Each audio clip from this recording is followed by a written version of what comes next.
Welcome to WhiskyCast, cask-strength conversation featuring news and interviews from the world of whiskey. I'm Mark Gillespie, and this is episode number 999 for April 9th, 2023. Coming up in a few minutes. Brandy had its own glass, champagne had its own glass, and so on. There was never a glass for whiskey. There was always the tumbler, of which we sell many, but it didn't do the job that the Glencairn glass does for analysing the different characteristics of the spirit. Raymond Davidson solved that problem. He's the founder of Glencairn Crystal and designed the now legendary Glencairn whiskey glass that's used by blenders and consumers around the world. I must have close to 200 of them here at home.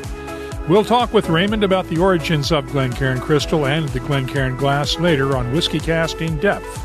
I'll also have the What I'm Tasting This Week department, our community segment, Behind the Label, and much more.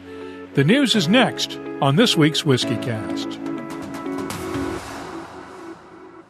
Hey friends, Gabriel Cardarella here again with Dewar's Scotch Whiskey, and I have to say, Dewar's French Cask Smooth is a double-aged masterpiece, finished in apple brandy cask from Normandy to be unlike anything you've tried before. More in a bit. And now, a message from Robin Redbreast. Small batch. How would you describe it? It's like an Irishman's understanding of baseball. Extremely limited. Proud sponsor of WhiskyCast. Redbreast. Pass it on. Let's get started with the news. It's brought to you by the Dalmore. Campari Group has been on an expansion kick lately, especially in the bourbon arena. Now Campari plans to invest $160 million to build a second distillery at Wild Turkey in Lawrenceburg, Kentucky. The announcement came from Kentucky Governor Andy Beshear's office this week. The new distillery will bring Wild Turkey's annual production to 14 million proof gallons of spirit a year, up from the current 9 million. Construction is expected to start this summer, with production to begin in 2025. No one from Campari was available for interviews this week. Edrington Group has taken majority control of Wyoming Whiskey. The company now owns 80% of Wyoming's first distillery after buying shares from founders Brad and Kate Mead and David DeFazio. Edrington first bought a minority stake in Wyoming Whiskey in 2018 and has been responsible for the brand's distribution and marketing since then. The company hopes to use the acquisition to cement a place in the high-end bourbon market. Berry Brothers and Rudd has acquired a minority stake in the Cotswolds distillery. The English distillery will use the investment to expand production of its whiskies and gins. In other news, Molson Coors is expanding its range of Coors whiskies. The new Barman 1873 bourbon made its debut this week in 13 U.S. states. It's a blend of two bourbons that gets its name from Barman, the Coors family's German hometown, and 1873, when Coors Brewing was founded. Irish Distillers is releasing 4 single-cask versions of Middleton Very Rare to travel retail outlets around Europe. A 27-year-old first-fill bourbon cask will be exclusive to the Exquisite store at Amsterdam's Schiphol Airport. A 25-year-old Virgin American Oak cask will be available in Amsterdam, along with Frankfurt and Shannon airports.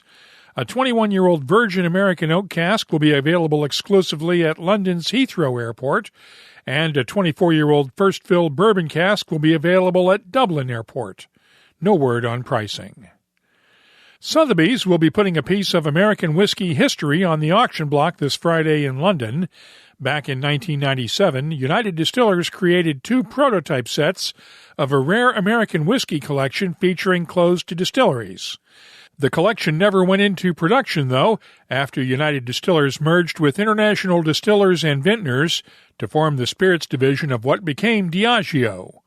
One of the 5 bottle sets was sent to Europe, while the other remained at Stitzel-Weller Distillery in Louisville until it was destroyed in a fire.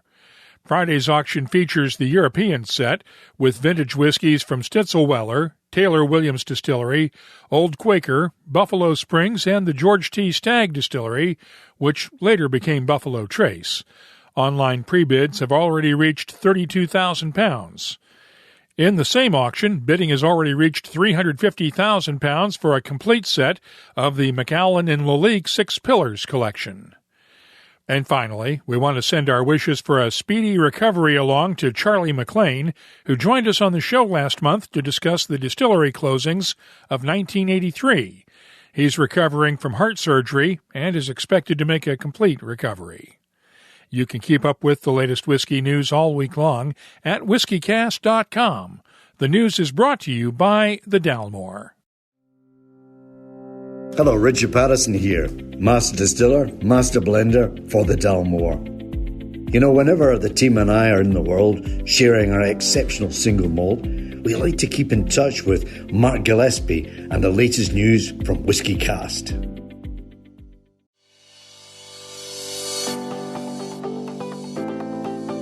Time now for a look at upcoming whiskey events around the world.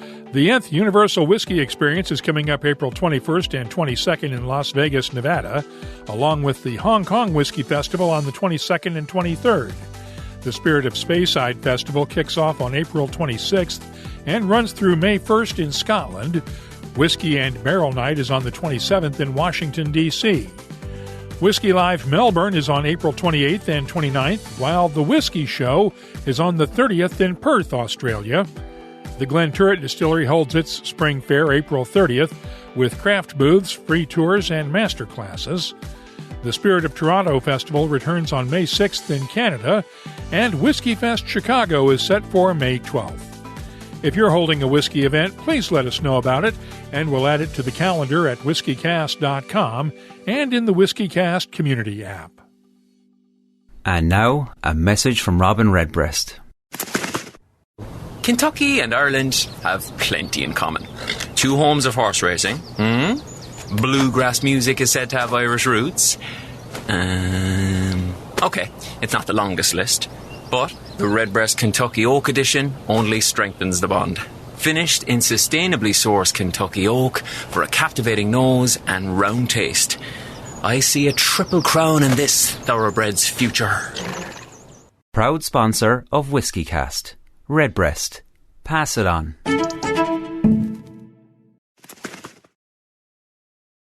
WhiskyCast In-Depth is brought to you by Mortlock and the Classic Malts lineup. Take a quick look around your house. How many Glencairn glasses do you have? As I said before, I've probably got at least 200, not counting all of the WhiskyCast logoed Glencairns that are in a storage unit. The Glencairn glass has become a staple of the whiskey industry, but it was an afterthought for nearly 20 years while Glencairn Crystal founder Raymond Davidson built his business supplying the whiskey industry with custom decanters. Raymond and I spent some time this week on a Zoom call. Let's start off by going through the Glencairn origin story. You had an interesting career before Glencairn. Tell me about it. Oh, you mean way back? Well, I'm actually an engineer. I served an apprenticeship with an American company, Honeywell. And after serving my apprenticeship, I became an environmental test engineer. But I always wanted basically I wanted a job with a car.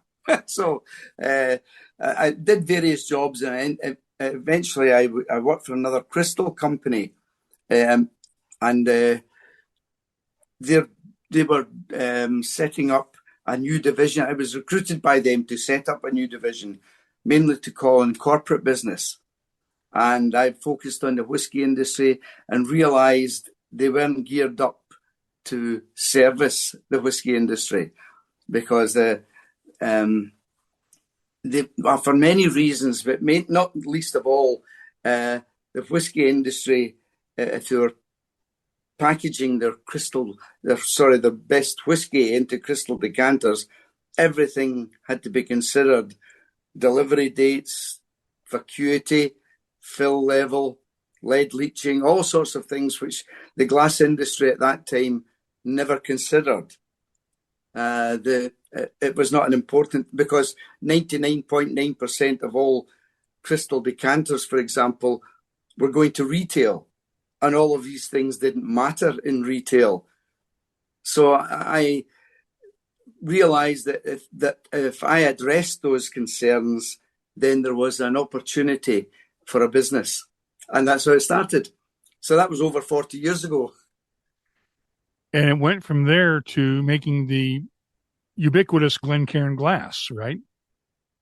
Yes, that happened. Yes, although we started off, it was mainly decanters I was focusing on, and at the time, right at the beginning, in fact, I had the idea for I would go into a whiskey bar, and I would ask for whatever, a Talisker or whatever whiskey it was, and I would always say to the barman, "Would you mind put it into a wine glass, please?" And then after doing this for so many long periods, I thought, this is crazy. I've got a crystal business. I should do something about this. And that's where I came up with the Glencairn glass, based on the nosing capita of the nosing, the sherry capita that master blenders would still use in many occasions for nosing whiskey. So I took the bowl and opened it up at the mouth to make it a more accessible vessel for drinking from. And my personal view is, I don't think a self-respecting whiskey drinker in a bar wants a stem in a glass. So I took that away and married it to a more robust base. And that was how the Glencairn glass came about. And then, of course, I did nothing with it. It was just very typical of me. And then nearly 20 years later, Paul, my oldest son, came in. He'd found it in the factory somewhere and said, "What's the story with this, Dad?" And I told him. And he was going in to see Richard Patterson that day, the well-known Richard. There's not a person in the whiskey industry who doesn't know him. He's a great guy. And he enthused about it. And I then took the prototype to, it was 4 different other master blenders, and the well-known master blenders in the industry, and they agreed that it was something that was required in the industry, and that so fortunately the good fortune for us, I believe, was when we did eventually launch it, which at Whisky Live in London, 2001. It was just when malt whiskey was taking off. So that was fortuitous, because we could ride in the coattails of the growth of the malt whiskey industry. Which does more business now, the decanter side or the glass side? It's probably about 50-50. For the true figures in that, you need to ask Scott, number 2 son. He's the new product development director. But I would think probably 50-50, because the crystal decanters is a big market for us, because we've packaged. You must come over to the showroom sometime, Mark, and have a look. You'll see what we've done over the years. Packaging very rare and aged whiskies in all sorts of crystal decanters. Some are finished with copper, brass, silver, gold. We've even had rubies and sapphires in some of the decanters. It's just never ending, the variation that customers request. Tell me about Jim Drysdale and his contributions. Your website credits Jim with being the number 2 person at Glencairn back in those early days. Jim was, when I got my first factory, it was just a 1,000 square foot factory. There only were 2 key holders, Jim and I. There only were 2 workers, Jim and I. He was invaluable to us. He was amazing chap, and one of life's gentlemen. He had such a talent. I remember going to see a Japanese importer, and I had done a nice. Well, I'd asked Jim to design a piece of artwork with a crest to emphasize this particular brand, and it showed it to me before I was packing my car up to go and see him, and it looked fantastic. And I said to Jim, Oh, Jim, if I had known it was going to look so magnificent, I would have asked you to have done it in parchment paper, an aged parchment. And I'm loading my car up, and I come back in, and there it was, the aged parchment. He'd gone over it with a tea bag. Just amazing. But and he was a great cartoonist as well.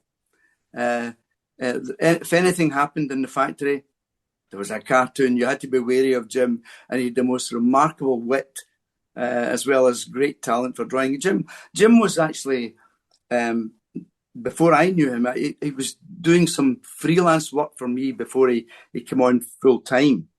And he actually was, he got the job of working for the Disney Corporation. And a party was held in his honour on a Saturday night before he flew out to America to join Disney. And at the party, he met Jeanette and didn't go to Disney. He stayed and married Jeanette. And that was great fortune for me. And Jim worked for me for just short of 30 years. Wonderful guy, great friend. Never had a cross word with him in 30 years. And sadly, he died in 2012. I actually did the eulogy at Jim's funeral. Richard Patterson was there as well. We got a glass. Richard filled it with a whiskey. We put it on top of the coffin, and away it went. And but Paul, my old number one son, couldn't make it. He was when Jim died. He was in Greece, but he sent me an email which I read out to the congregation. It was he said, "Two men have influenced my life: my dad and Jim. I get the good stuff from Jim."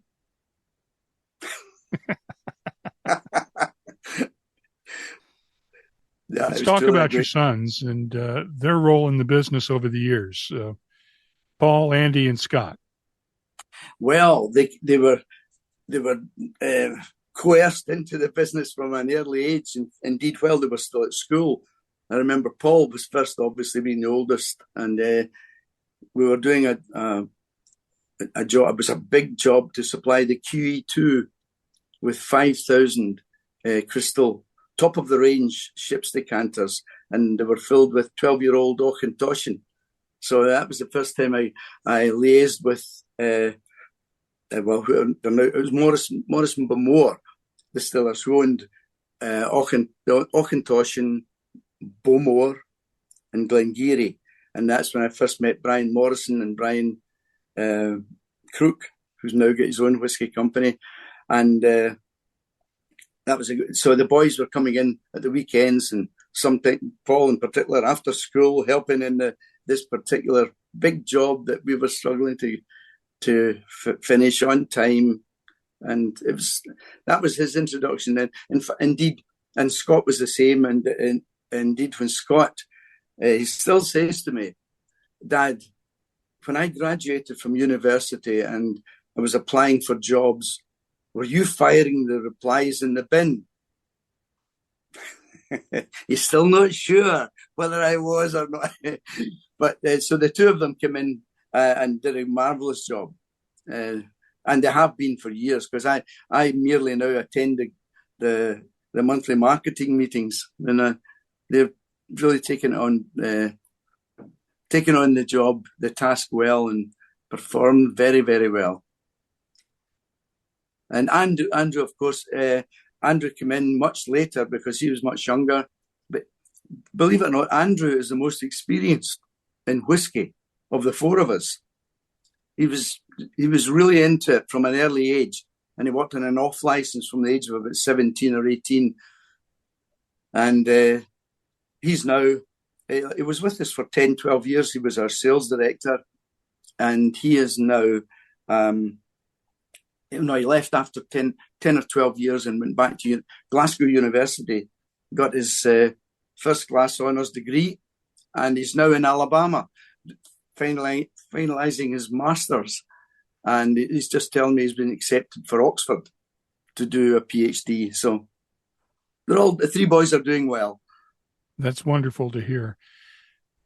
It seems almost as though a rite of passage for any small distillery starting up is first they get the stills and start making whiskey, and then they open the gift shop, and then they get their Glencairn glass with their logo on it. It seems like almost a rite of passage now. Long may it continue. Yeah, it's going well. It's been well received, and it's been like a Trojan horse for us. It's opened so many doors that people, as you quite rightly say, they gravitate to the Glencairn glass, and then they get to know us and they realize, you do all these other things, and so the business develops through into decanters and the like. And I can't list the number of festivals I've been to where I've shown up early and there's a pallet with Glencairn glasses full of ready to be handed out to people. And I'm curious how you guys got through the pandemic when we didn't have live events and there weren't glass orders. Well, in actual fact, the glass orders still come in. That's when actually Jason, our sales director, would be able to tell you more about how that developed. But it was mainly through online sales, especially in the United States, really took off. And people couldn't get to attend whiskey festivals, but they still wanted to get their Glencairn glass, and the sales through that media became very important to us, and still is today. Where's the most remote place you've seen a Glencairn glass?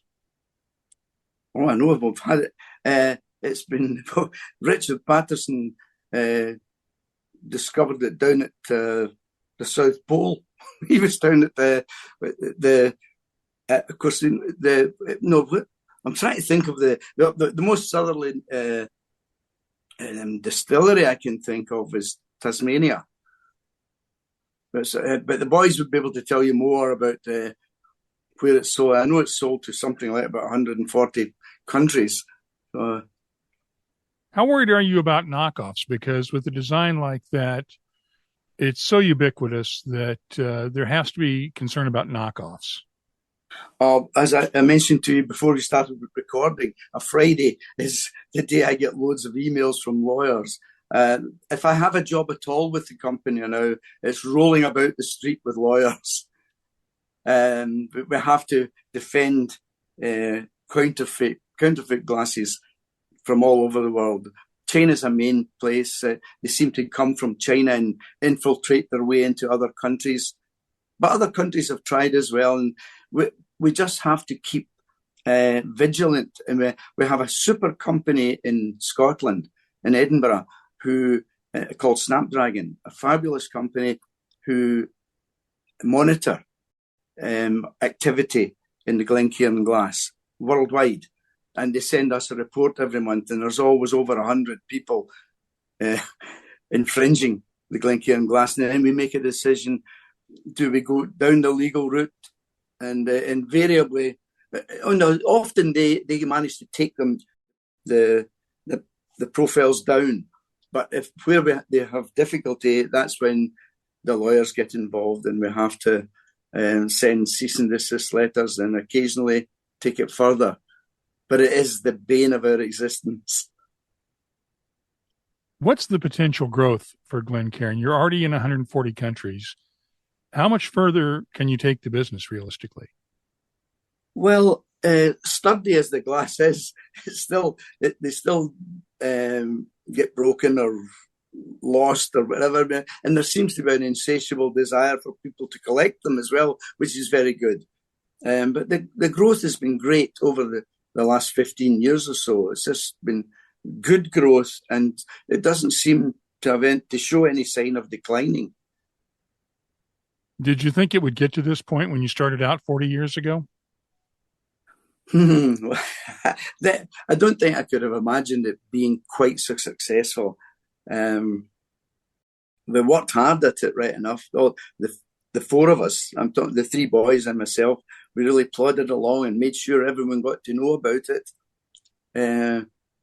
but the success has been remarkable, and the growth has been remarkable, and that's mainly, I think it's mainly because the industry bought into the concept. Brandy had its own glass, champagne has its own glass, and so on. There was never a glass for whiskey. There was always the tumbler, of which we sell many, but it didn't do the job that the Glencairn glass does for analysing the different characteristics of the spirit. How much of your engineering background went into the design of the glass? No, it was purely aesthetic, really. It wasn't so much the engineering side of that anyway, because the glass was, as I said earlier, it was derived from the already existing copita. We used that bowl, modified it, opened up the mouth to make it more accessible to drink from, took away the stem. That was a personal thing. I don't like using a stem in a bar anyway. So I took that away, married it to the robust base that it is. But the main concept wasn't engineering design. It was just purely aesthetic. I had to get it just to be an attractive looking glass, so that it would have appeal to the consumer. Are you still having fun? Oh, yes. Life's been fun for me. I've really enjoyed my life. And it's more enjoyable now because I don't need to work as hard as I used to. Because the boys have they've taken up the mantle and run with it. And they've been so successful that it's made my life as easy as it's always been. I've always been I enjoy going to bars. I enjoy going to behind me you will see a cabinet full of the most fabulous whiskies that have been given to me by master blenders or other people in the industry. And if you come into the house, I would say, pick a bottle, we'll open it, and we'll have a good time. But I rarely drink at home. I prefer to get into a taxi, down to a bar, and meet people. That's always been my way. That's WhiskyCast In-Depth, brought to you by Mortlach, whiskey's best-kept secret. Hidden away for decades in some of the world's most famous Scotch whiskies, comes a single malt inspired by an original for a fortunate few. Discover the entire Mortlach lineup at malts.com. The What I'm Tasting This Week department is brought to you this week by Sagamore Spirit.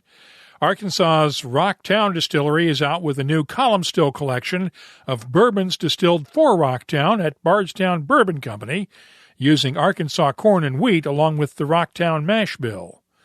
Let's look at the flagship small batch straight bourbon. It's bottled at 46% ABV, and the nose has touches of caramel, honey, toasted oak, and red apples. The taste has wood spices, caramel candy, honey, vanilla, red apples, and toasted oak, while the long finish has lingering touches of toasted oak and subtle spices. There are also cask strength and French oak finished versions, and I'm scoring the Rocktown Column Still Collection Small Batch Bourbon a 92. Next up, the designers behind Wolves Whiskey teamed up with distiller Marko Karakasevich on a 7-year-old single malt.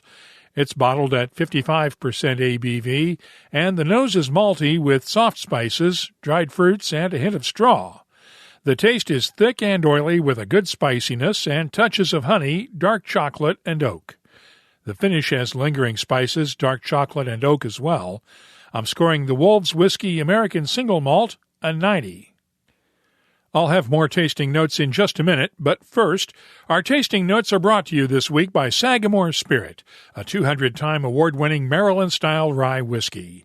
With a determined focus to create the best rye whiskey imaginable, Sagamore's team of distillers crafts each spirit with a nod to both tradition and innovation. Find their signature, double oak, cask strength, or reserve series of ryes, as well as their line of premium rye whiskey canned cocktails at a retailer near you. Just visit sagamorespirit.com/find-rye. Please drink responsibly. Filmland Spirits was created by a group of movie lovers as well as whiskey lovers, and they've labeled their spirits with homages to classic movie posters from the 50s and 60s. Rise of the Robots is a Kentucky distilled rye bottled at 47% ABV, and the nose has touches of cinnamon, cloves, and spearmint. The taste is peppery with a touch of cinnamon and cloves, along with spearmint and dark chocolate.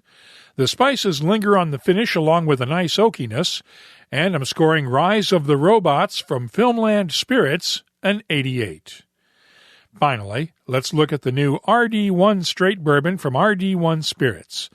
It's a 4-year-old sourced Kentucky bourbon bottled at 49% ABV.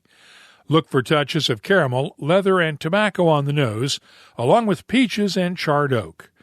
The taste starts off thin and light at first, followed by a buildup of spices along with notes of honey, caramel, and cocoa powder. The finish is medium length with caramel and just a hint of spice. I'm scoring the RD1 Straight Bourbon an 87. The What I'm Tasting This Week department is brought to you by Sagamore Spirit. I'll be adding these tasting notes to our searchable list of more than 3,400 different whiskeys from all over the world. Check it out this week at WhiskyCast.com. Gabriel here again. Dewar's Master Blender Stephanie McLeod has been doing some amazing things with cask finishing lately, and Dewar's French Cask Smooth is no exception. It's the 5th edition to the Dewar's Cask Finishing Series. This 8-year whiskey is double-aged, then finished in Calvados casks to blend together the best of Scottish distilling and aging with the finest in French brandy maturation.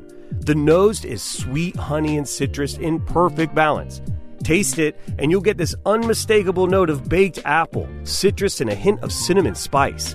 Now, I recommend it this time of year as an apple cinnamon highball, using lemon juice, simple syrup, unfiltered apple juice, and club soda, or simply enjoy it on its own. Either way, it's a specially crafted reward for your curiosity. Time now for our community segment, highlighting some of your comments in the WhiskyCast community app and on social media this week. First off, thanks to Chris Drake of Cleveland, Ohio. He took his camera to last weekend's Cleveland Whiskey Circus and posted several photos from the event in the blend section of the app.